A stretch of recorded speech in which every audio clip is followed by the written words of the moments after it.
నాడు నేడు ద్వారా ఈరోజు ప్రభుత్వ బడులు బాగుపడ్డాయన్నా, ప్రభుత్వ హాస్పిటళ్లు బాగుపడ్డాయన్నా, ఈరోజు పిల్లలు వెళ్ళే గవర్నమెంట్ స్కూళ్లలో ఇంగ్లీష్ మీడియంతో పిల్లలు చదువుతా ఉన్నా కూడా ఆ పిల్లల చేతుల్లో ఈరోజు ట్యాబులు కనిపిస్తా ఉన్నా, ఈరోజు డిజిటల్ బోధనతో ఆ క్లాస్ రూమ్లలోనే ఏకంగా ఐఎఫ్పీలు పెట్టి పిల్లలకు డిజిటల్ బోధన ఇస్తా ఉన్నా, ఈరోజు ప్రతి గ్రామానికి ఒక ఫ్యామిలీ డాక్టర్, ప్రతి గ్రామంలోనూ ఈరోజు ఒక విలేజ్ క్లినిక్, ఈరోజు ప్రతి గ్రామంలోనూ కూడా ఇంటింటికి విస్తరించిన ఆరోగ్యశ్రీ కనిపిస్తుంది, ఆరోగ్య ఆసరా కనిపిస్తుంది.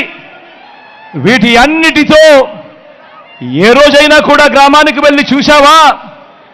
ఈ 58 నెలల కాలంలో నువ్వు బచ్చా అంటున్నా ఈ జగన్ ఏమేమి చేశాడో ఎప్పుడైనా వెళ్ళి చూశావా చంద్రబాబు అని అడుగుతా ఉన్నా.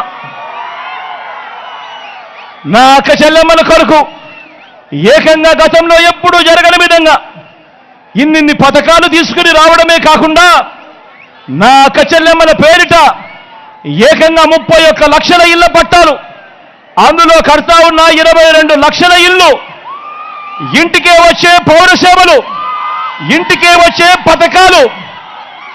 ఈరోజు ఏ గ్రామంలో ఎవరిని కదిలించినా కూడా ఒక లంచాలు లేకుండా, వివక్ష లేకుండా ఈరోజు ప్రతి ఇంటికి ఈరోజు పథకాలు అందుతా ఉన్నాయనంటే అది కూడా జరుగుతా ఉన్నది ఈ 58 నెలల పాలనలోనే.